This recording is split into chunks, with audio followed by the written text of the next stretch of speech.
जंगल के बीचों बीच एक बहुत ही बड़ा तालाब था। उस तालाब में जल प्राणी रहते थे। कई सारे मछली उस तालाब में अपनी जिंदगी बहुत ही आराम से गुजार रहे थे।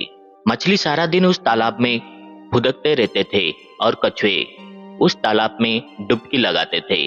उस तालाब में जितने भी जल प्राणी थे, सबकी जिंदगी बहुत खुशी से आराम से गुजर रहा था। मगर इन सब की जिंदगी में खुशी ज्यादा दिन तक नहीं टिका। एक दिन उस तालाब की नजदीक एक पेड़ में एक बाज आकर रहता है।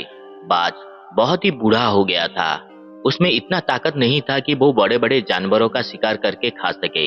बाज ने देखा जब उस तालाब में कई सारे मछलियां हैं, तो बाज ने सोचा क्यों ना मेरा घर इस तालाब के पास ये जो पेड़ है, इस पेड़ के ऊपर ही बनाया जाए, ताकि जब भी मुझे भूख लगे तो मैं इस तालाब से मछलियां खा सकूं।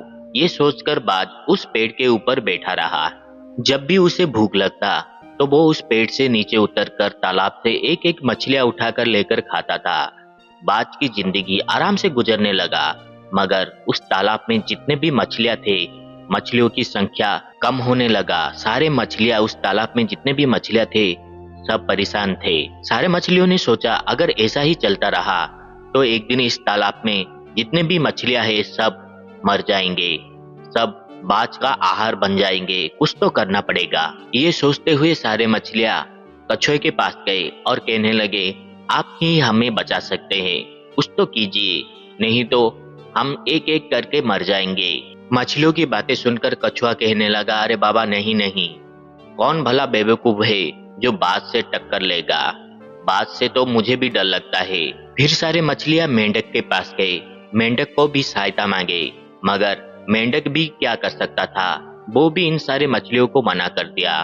सारे मछलियां सोचने लगे, मुसीबत हमारा है तो हमें ही इसका सलूशन निकालना पड़ेगा, हमें ही इसका सामना करना पड़ेगा। पानी के अंदर सांस लेने के लिए मछलियां जब भी ऊपर जाते थे तो वो बाज उस पेड़ में बैठा रहता था, सारे मछलियों को उठाकर ले जाता था। ये सोचते हुए मछलियों का राजा सारे मछलियों को अपने पास बुलाकर कहने लगा, मैं कई दिनों से देख रहा हूँ कि वो बाज सिर्फ छोटे छोटे मछलियों को ही उठाकर लेता है, बड़े बड़े मछलियों को वो उठाकर नहीं ले पाता है। लगता है कि वो बाज बहुत ज्यादा बूढ़ा हो गया है, इसीलिए बड़े बड़े मछलियों को डरने की कोई बात नहीं। हम सब ऐसा काम करते हैं, हमें कुछ ना कुछ करके उस बाज से लड़ना पड़ेगा। तभी सारे मछलियां डरते हुए कहने लगे, महाराज हम तो ठहरे छोटा मछली, उस बाज से कैसे लड़ सकते हैं। तभी मछलियों का राजा कहता है, छोटे होने से कुछ नहीं होता, हमें लड़ने के लिए हमारे अंदर हिम्मत होना चाहिए। मछलियों का सरदार बाज से परेशान होकर एक षड्यंत्र बनाया। कैसे भी करके बाज को पानी के नजदीक लाना पड़ेगा। इसलिए उसने सारे छोटे मछलियों को आदेश दिया, तुम जाओ तालाब के बीचों बीच, तुम जाकर डुबकी लगाओ।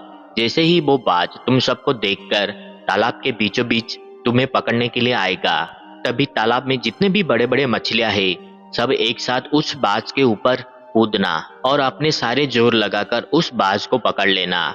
बाज बहुत ही बूढ़ा हो गया है, वो हमारे वजन उठा नहीं पाएगा। राजा का बातें सुनने के बाद सारे मछलियों के अंदर एक हिम्मत आया और उन्होंने वैसा ही किया। छोटे मछलियों को देखकर बाज जैसे ही उन लोगों को पकड़ने के लिए पानी के पास आया, तभी छुपे हुए बड़े बड़े मछलियां सब एक साथ उस बाज के ऊपर आक्रमण कर दिए, उस बाज को पकड़ लिए। बाज बूढ़ा होने के वजह से कुछ भी नहीं कर पाया, मछलियां ज्यादा था, इसलिए बाज उस पानी के अंदर डूब गया। दोस्तों, इस छोटी सी कहानी से हमें ये सीखने के लिए मिलता है कि कभी भी खुद को छोटा मत समझिएगा। एक छोटा सा मछली सबको ये सिखाया कि बड़े बाज से लड़ने के लिए एक छोटा सा मछली ही काफी है, बस उनमें हिम्मत और एकता होना जरूरी है।